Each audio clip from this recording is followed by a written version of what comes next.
कि जब से सरकार हमारे प्रदेश में बीजेपी की आई है तो सबसे ज़्यादा जो जुल्म हुआ है वो मुस्लिम और दलितों पर हुआ है। बहुत ज़्यादा हत्या लूट चारों तरफ उठा कर देखिए, रोज के रोज की स्थिति ऐसी बनी हुई है। कहीं पिछड़ा वर्ग मौजूद है जिनको शिक्षा नहीं मिल पा रही है। बिल्कुल सही बात है, आज भी नहीं मिल पा रही है। तो विपक्षी पार्टियां भी तो आरोप लगाती रही हैं कि संविधान के साथ छेड़छाड़ हो रही है। ये आरोप तो बिल्कुल ठीक है और संविधान भी जब ही सुरक्षित होगा ना जब संविधान को मानने वाली सरकार होगी। जब इस हिंदुस्तान के अंदर हमारे दलित और मुस्लिम एक हुए हैं, एक प्लेट के अंदर बैठकर खाया है, तो कहीं ना कहीं हम सत्ता में आए हैं। इसमें तो गुंडाराज कम हुआ है ना। गुंडाराज बिल्कुल कम हुआ है कि गुंडे सरकार में है।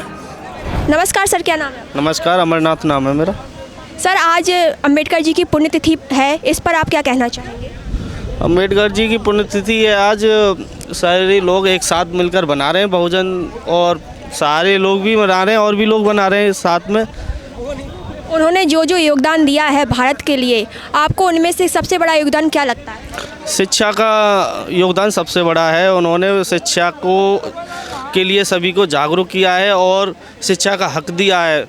दलितों के पास हक नहीं था शिक्षा का, उस दलितों के लिए शिक्षा का हक दिया है। अन्य लोग भी हैं इसमें, गरीब तबके के भी लोग हैं, सबको शिक्षा के लिए जागरूक और हक दिया है। आपको लगता है कि आज भी लोग कहीं पिछड़ा वर्ग मौजूद है जिनको शिक्षा नहीं मिल पा रही है? बिल्कुल सही बात है, आज भी नहीं मिल पा रही है।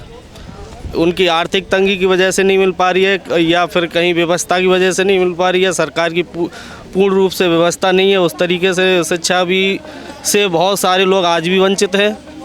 तो लोगों को इस पर काम करना चाहिए। बिल्कुल करना चाहिए सभी लोगों को। इस शिक्षा पर ही काम करेंगे तभी भारत एक अग्रसर रहेगा, विकसित देश बन पाएगा। नमस्कार सर, क्या नाम है आपका? मैं कैलाश चंद बौद्ध, उत्तर प्रदेश मथुरा से आया हुआ हूँ। आप क्या कहना चाहेंगे? बाबा साहब ने इस देश के लिए अपने 4 बच्चे न्यौछावर कर दिए। बाबा साहब वो डॉक्टर भीमराव अंबेडकर हैं जिससे देश से छुआछूत को मिटाने का काम किया। इसीलिए बाबा साहब को सर्वोच्च माना जाता है। अगर बाबा साहब को कहें तो देश के पहले बाबा साहब हैं और अंतिम भी वो बाबा साहब हैं जो बाबा साहब डॉक्टर भीमराव अंबेडकर जी के नाम से जाने जाते हैं। आज का दिन जो है एक ऐसे महापुरुष का जन्मदिन है जिसने अपना पूरा जीवन बहुजन समाज के हित के लिए अपने बच्चों को कुर्बान कर दिया, अपनी पत्नी को कुर्बान कर दिया।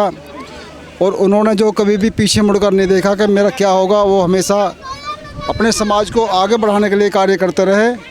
और आज उन्हीं की देन है जो हर महिला पुरुष समानता दर्जा प्राप्त करते हुए आज विकास की ऊंचाइयों पर पहुंच रहे हैं। तो मैं तो ये चाहता हूं कि बाबा साहब 18 मार्च 1956 को जब आगरा के अंदर आए थे, उन्होंने कहा था कि मैं जो हूँ मतलब अब बूढ़ा हो चुका हूँ, मेरे कंधे कमज़ोर हो चुके हैं, मैं इतना भार सहन करने लायक नहीं रहा हूँ। मुझे ऐसे युवाओं की, ऐसे पढ़े लिखे लोगों की आवश्यकता है जो मेरे कारवां को आगे बढ़ाएं। और उन्होंने कहा था अगर मेरा ये कारवां आप आगे ना बढ़ा सकें यहीं पर रोक देना, लेकिन पीछे ना जाने पाए। तो मेरा तो सभी से यहाँ निवेदन है जो यहाँ पर आज आए हुए हैं, बाबा साहब के मिशन के बारे में, बाबा साहब के बारे में जानकारी लेकर जाएं और उनके मिशन को आगे बढ़ाएं। तो आपको लग रहा है कितना आगे बढ़ रहा है? बहुत कुछ आगे बढ़ रहा है, उन्हीं की देन है। युवा कितना योगदान दे रहा है? युवा भी दे रहा है। जो बड़े बुजुर्ग पढ़े हुए हैं हमारे, वो भी आगे दान दे रहे हैं। क्योंकि बाबा साहब के अलावा साहू जी महाराज, छत्रपति सावित्रीबाई फुले जी और महात्मा ज्योतिबा फुले जी, उनका भी सहयोग बहुजन समाज को बढ़ाने में रहा।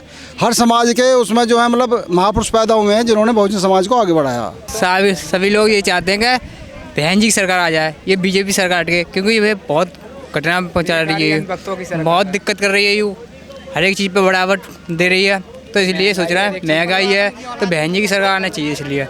अच्छा, बीजेपी की जो सरकार है इस पर आपको क्या क्या परेशानियाँ आ रही हैं? सारी सौदा पे महंगाई है, बेरोजगारी इतनी हो गई, कुछ कहने क्या कहते, बेरोजगारी बहुत हुआ है। इलेक्शन कराते हैं ये लोग सबसे पहले तो, और कुछ भी नहीं है। हाँ, बेरोजगारी इतनी हो रही जा रही, क्या कहते। सबसे बड़ा मुद्दा आपका बेरोजगारी का है? बेरोजगारी का हर चीज़ का, क्या पढ़ाई में देख लो, स्कूल हर जगह बंद कर दिया। क्या कहते बाबा साहब उन्होंने। मायावती की सरकार आने के बाद जरूरी है कि बेरोजगारी दूर हो जाएगी? बिल्कुल हो जाएगी। अब पहले नहीं हुई कि देख नहीं रही थी, क्या देख लेना चाहिए। पहले इतनी बेरोजगारी थी, हर साल क्या कहते हैं उन्होंने, बाबा साहब जब मायावती रहे उन्होंने, आज भी उनका नाम है, देख तो रहे थे अभी क्या लखनऊ में क्या कहते हैं कितनी जनसंख्या थी। और कौन कौन से मुद्दे हैं आपके? हमारे और कोई मुद्दे नहीं है। बेरोजगारी की समस्या है और क्या, पढ़ने लिखने इंसान हर कोई शिक्षित रहना, संगठित रहना चाहिए। हमारे बाबा साहब ने ये कहा था संघर्ष ही जीवन है। तो आप चाहते हैं कि मायावती की पार्टी आए?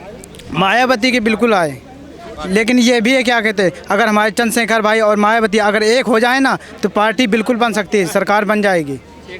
लेकिन ये अगल अगल क्या कहते हैं वो अपना वो चला रहे हैं ना, एक हो जाते तो ये परी साल क्या कहते बन जाती सरकार, ये बीजेपी की सरकार नहीं बनती। बीजेपी का प्रोडक्ट है चंद्रशेखर, तो सीधे सीधे वो बीजेपी का प्रोडक्ट है, वो बीजेपी का कहने से चुनाव लड़ता है कि लोगों को डिवाइड करवाता है वोट, इसीलिए तो लड़ाया जाता है चुनाव। हाँ, उसे एक होने की ज़रूरत नहीं है। हम क्या मुद्दे हैं चुनाव को लेकर? हमारी शिक्षा की सबसे ज़्यादा महंगी पढ़ाई हो गई है, शिक्षा और स्वास्थ्य ये सब होना चाहिए, सब कुछ है। सबसे ज़्यादा यहाँ पर गुंडागर्दी है बीजेपी की बहुत ज़्यादा। किस कहाँ के रहने वाले हैं? हम जौनपुर जिला उत्तर प्रदेश से। वहाँ पे किस प्रकार की गुंडागर्दी है? बहुत ज़्यादा हत्या लूट चारों तरफ उठा कर देखिए, रोज़ के रोज़ की स्थिति ऐसी बनी हुई है इस समय। और बहन जी की सरकार में सब गुंडे माफिया सब प्रदेश छोड़ के भाग गए थे। सुरक्षा को लेकर आपकी समस्या? जी, सुरक्षा के लेके बहुत ज़्यादा चिंतित हैं लोग। हमारे बहन जी की सरकार आनी चाहिए, और सरकार आने के बाद गुंडे माफिया सब प्रदेश छोड़ के चले जाते हैं, और 5वीं बार बहन जी सरकार बनेगी, ये पक्का है। भीमराव अम्बेडकर की जी की जयंती है आज, उस पर क्या हम बाबा साहब को श्रद्धा सुमन अर्पित करते हैं, और बहन जी से हम रिक्वेस्ट करेंगे कि और ज़्यादा से ज़्यादा लोग जो नवयुवक हैं उनको जोड़ा जाए। नवयुवक जुड़ रहे हैं और बहन जी की 5वीं बार सरकार बनेगी। पूर्ण आपको भरोसा? हाँ, पूर्ण भरोसा है, 5वीं बार सरकार बनेगी। नमस्कार सर, क्या नाम है? नमस्कार जी, बहुत बहुत शुक्रिया आपका। मेरा नाम जी मोहम्मद जमाल है। कहाँ के रहने वाले हैं? हम हापुड़ बड़ौदा सिहानी से। मेरा छोटा भाई खालिद राणा है जो वार्ड नंबर 12 हापुड़ से जिला पंचायत का प्रत्याशी है, और हम यहाँ पर अपने सैकड़ों समर्थक और बसपा के कार्यकर्ताओं को लेकर यहाँ पहुँचे। बाबा साहब भारत रत्न भीमराव अंबेडकर जी के आज परिनिर्वाण दिवस था, तो हम इस मौके पर नोएडा दलित प्रेरणा स्थल पर हम लोग यहाँ पर पहुँचे हैं, और हम 9 तारीख में लखनऊ भी गए थे, और हमारा ये संकल्प हमने लखनऊ में लिया कि हम आने वाले विधानसभा के चुनाव में 2027 में हम सब की नेता परम आदरणीय बहन कुमारी मायावती जी को हम उत्तर प्रदेश का 5वीं बार मुख्यमंत्री बनाएंगे। कौन कौन से ऐसे मुद्दे हैं जिसको लेकर? मुद्दे ये हैं कि जब से सरकार हमारे प्रदेश में बीजेपी की आई है, तो सबसे ज़्यादा जो जुल्म हुआ है वो मुस्लिम और दलितों पर हुआ है। अच्छा, क्या क्या जुल्म हुए? जैसे कि अभी एक मुद्दा ये है कि वक्फ बोर्ड को लेकर ये मुद्दा चल रहा है, और ऐसे ही पहले भी छोटे छोटे मुद्दों को लेकर सरकार प्रताड़ित करती रही है। तो अब हमारे मुस्लिम समाज ने ये ठान लिया है कि अगर कहीं ना कहीं हम सुरक्षित हैं, कहीं ना कहीं अगर हम सुरक्षा के साथ रह सकते हैं, तो हम सब की नेता परम आदरणीय बहन कुमारी मायावती जी जब 2027 में 5वीं बार उत्तर प्रदेश की मुख्यमंत्री बनेंगी, तो शायद कहीं हम महफूज रहेंगे। तो शायद मैंने आपको ऐसे क्या पता उनके राज में भी ऐसा ही सब हो जैसे आज बीजेपी की है? नहीं, ये तो खैर आपको पहले भी मालूम है कि हम सब की नेता परम आदरणीय बहन कुमारी मायावती जी इस उत्तर प्रदेश इतने बड़े सूबे की 4 बार मुख्यमंत्री रही हैं, तो पिछली रही सरकारों में कोई भी ऐसा जुल्म सितम नहीं हुआ है। बीजेपी के राज में भी तो गुंडा राज कम हुआ है। देखो, ये तो कहने की बात है, दिन पे दिन लोग प्रताड़ित हो रहे हैं। कौन कौन से ऐसे काम है, कौन कौन से ऐसे मुद्दे हैं सर जिसको लेकर आप ये कह रहे हैं? देखो, बहुत सारे मुद्दे हैं ऐसे, आप मुझसे बेहतर जानती हैं।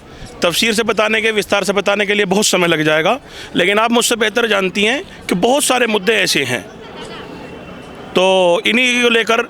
और हमारा ये यकीन है, हमारा ये मानना है कि जब जब इस हिंदुस्तान के अंदर हमारे दलित और मुस्लिम एक हुए हैं, एक प्लेट के अंदर बैठकर खाया है, तो कहीं ना कहीं हम सत्ता में आए हैं। बाकी और कोई मुद्दे आपके? बस जी, हमारे कोई मुद्दे नहीं है, हमारा तो यही संकल्प है, और इसी के लेकर हम धरातल पर काम कर रहे हैं, ज़मीनी स्तर पर, कि हम 2027 में परम आदरणीय बहन कुमारी मायावती जी को उत्तर प्रदेश की 5वीं बार मुख्यमंत्री बनाएंगे। जय भीम, जय बसपा, तय बसपा। देखिए, बाबा साहब डॉक्टर BR अम्बेडकर जी का महापरिनिर्वाण दिवस है। सबसे पहले तो मैं श्रद्धांजलि अर्पित करता हूँ, और दूसरी बात, जितने लोग यहाँ पर आए हैं और जितने लोग घरों पर बैठे हैं, मेरा सबसे यही अपील है कि बाबा साहब को केवल 14 अप्रैल या 6 दिसंबर को याद करने से काम नहीं चलने वाला। अपने बच्चों को, अपने घर परिवार में बाबा साहब के संघर्ष को बताओ। आज आपको हल्की सी खांसी हो जाती है, जुकाम हो जाता है ना, तो आप घर पे बैठ जाते हो कि मेरी तबीयत ख़राब है, मेरा बच्चे की बीमार है, या मेरी आँख नहीं खुल पाई। लेकिन वही बाबा साहब हैं जो अपने बच्चे की लाश को लांग कर आपके हक अधिकार के लिए लड़ने गए थे, है ना। और आज आप घरों में बैठे हैं। अब घरों में बैठने का समय नहीं है। अब बहन कुमारी मायावती जी ने 9 अक्टूबर को लखनऊ से आगाज़ कर दिया है कि अब 27 में सरकार बनानी ही बनानी है। सर, डॉक्टर भीमराव अम्बेडकर ने जो भी योगदान दिए हैं भारत को, जैसे शिक्षा के क्षेत्र में हो गया, जातिवाद के क्षेत्र में हो गया, तो सबसे बड़ा योगदान क्या लगता है आपको? देखिए, आप एक महिला हैं तो बाबा साहब डॉक्टर अम्बेडकर ने सबसे बड़ा अधिकार और सबसे ज़्यादा अधिकार एक महिला को ही दिए हैं। क्योंकि जो पहले विचारधारा काम कर रही थी, जो महिला बाहर नहीं निकल सकती थी, विधवा हो जाती थी तो उसे मूंड दिया जाता था, बहुत सारी चीज़ें बाबा साहब ने सबसे ज़्यादा अधिकार और सबसे बड़ा सम्मान इस देश में महिला को दिया है। आज देखो, महिला 4 बार मुख्यमंत्री बन गई, इस देश की राष्ट्रपति महिला है, तो सबसे ज़्यादा हक अधिकार बाबा साहब ने महिला को ही दिए हैं। तो जो संविधान है उसको लोग किस तरीके से अपने जीवन में विचार को ला रहे हैं? देखिए, जो भारत का संविधान है वो केवल एक किताब नहीं है, वो जीता जागता बाबा साहब डॉक्टर अम्बेडकर है ना। तो आप अगर अपने बच्चों को, आज देखो हमारे लोगों को मारा जा रहा है, पीटा जा रहा है, हमारे लोगों की FIR तक नहीं लिखी जाती क्योंकि उन्हें ज्ञान ही नहीं है, उन्हें पता ही नहीं है। तो संविधान को आज पढ़ने की, संविधान को समझने की ज़रूरत है। भारत का संविधान केवल यहाँ से लोग खरीद के ले जाते हैं और अब बस रख देते हैं, उसे ना कभी खोलते हैं, ना उन्हें भारत की प्रस्तावना, संविधान की प्रस्तावना पता होगा। और बहुत सारे मूर्ख लोग तो ऐसे हैं, हिंदुस्तान हिंदुस्तान हिंदुस्तान बोलते रहते हैं, जिसमें जबकि उसमें पहले ही लिखा है भारत, कि हम भारत के लोग, यानी इस देश का नाम भारत है।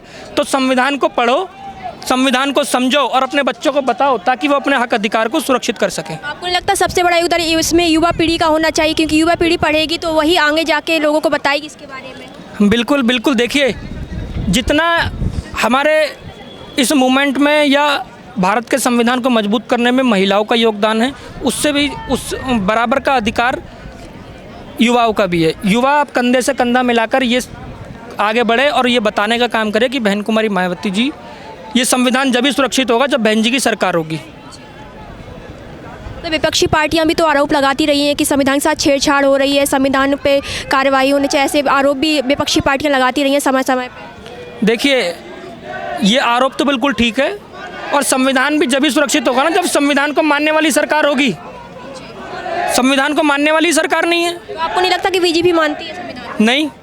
क्यों, कौन से ऐसे मुद्दे हैं जो आपको नहीं लगता कि बीजेपी मानती है? भाई, अगर बीजेपी भारत के संविधान को या बाबा साहब को मानती तो देश के गृह मंत्री अमित शाह जी पार्लियामेंट के अंदर ये नहीं बोलते कि अम्बेडकर अम्बेडकर अम्बेडकर। अगर इतना नाम भगवान का लिया होता तो स्वर्ग मिल जाता।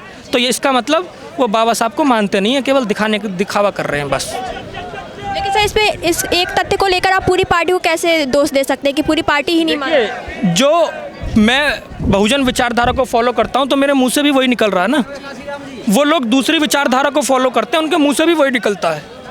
तो जो उन लोगों को सिखाया गया है, जो उन लोगों का बताया गया है, वो लोग वही बोलते हैं। तो और वो नहीं, पूरी पार्टी ही ऐसे बोलती है, क्योंकि वो उसी विचारधारा को फॉलो करते हैं। कौन कौन से ऐसे 5 मुद्दे जिनको लेकर आप चाहते हैं कि बीजेपी की पार्टी नहीं बननी चाहिए, आगे मायावती की पार्टी बननी चाहिए?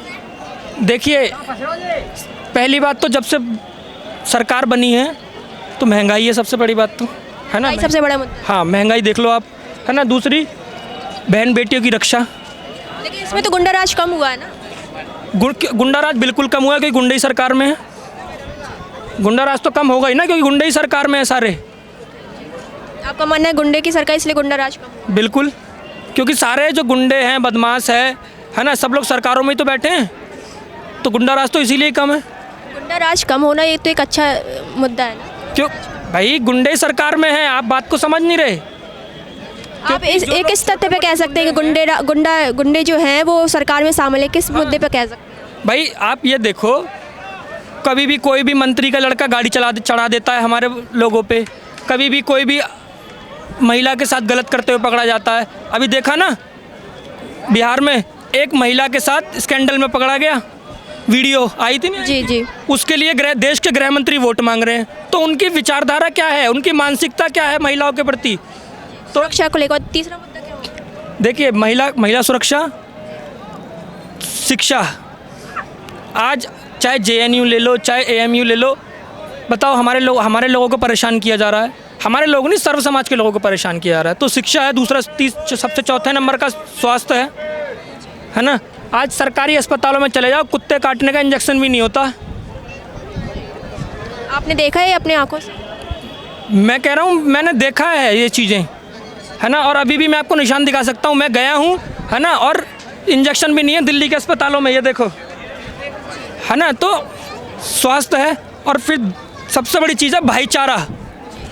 आज हर आदमी के मन में इतना जहर घोल दिया है कि वो हिंदू मुसलमान करने के लिए राजी है, वो दलितों को पीटने के लिए राजी है ना। और लोगों को समझना पड़ेगा कि भाई समता, समानता और भाईचारा अगर किसी पार्टी में है तो वो बीएसपी में है बस।